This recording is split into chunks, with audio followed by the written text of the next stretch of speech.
Tell us a little bit about sort of what the concerns are at this time of year and the river.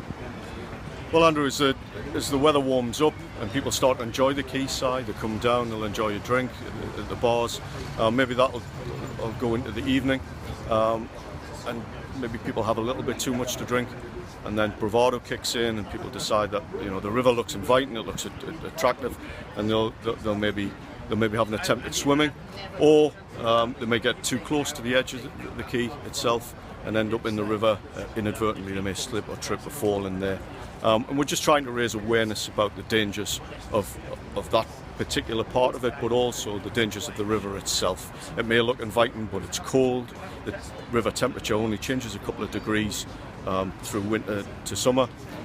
It's very cold water shock can set in very quickly, and there's often debris which is washed down through storms and rain, and that debris can interfere with people in the river as well. We've seen our firefighters in the river today. They've got specially designed kit, flotation kit, which protects them from the hazards in the water, but it's still quite a hazardous environment for them. So we, even in rescues, we want to keep our firefighters exposed to the river for the shortest possible time. And very briefly, Alan, can you just explain a little bit about this scheme? Well, this scheme is part of the National Fire Chiefs Council programme of water safety awareness, which starts on the 24th of April.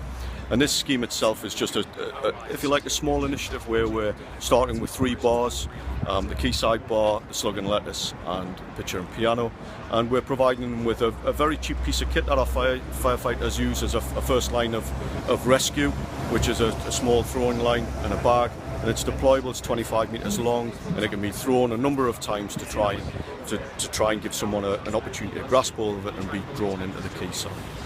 Do these things really save lives? They do indeed, and as I said, our firefighters are the first things that they deploy when they get to an incident of this sort. They'll put the lines out. We might have boats and kit and other specialist equipment, but the lines are the first things that go into the water.